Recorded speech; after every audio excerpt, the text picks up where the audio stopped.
नमस्कार, मी डॉक्टर राधिका. तुमचं बाळ वस्तू तोंडात घालते का? चला तर मग बघूया.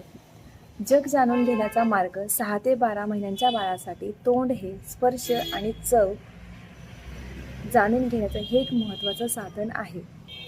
बाळ हे नवीन वस्तू चावून, तोंडात घालून नवीन गोष्टी अनुभवायला शिकतो. बाळाला दात येत असताना हिरड्यांमध्ये होणारी अस्वस्थता किंवा तिथे सुटणारी खाज या गोष्टींमुळे सुद्धा बाळ हे वस्तू तोंडात घेऊन चावायला लागतो. बाळाला वस्तू तोंडात घेऊन चावल्यामुळे त्याच्या हिरड्यांना आराम मिळतो. तोंडात वस्तू घालणं हे एक नैसर्गिक विकासाचं कारण आहे. कारण हे तोंडात वस्तू तोंडात घालून नंतर चावणं हे एक नैसर्गिक विकासासाठी योग्य आहे. फक्त लक्षात ठेवा की प्रत्येक वेळी नवीन वस्तू तोंडात घालताना ती स्वच्छ आहे की नाही याची काळजी घ्या.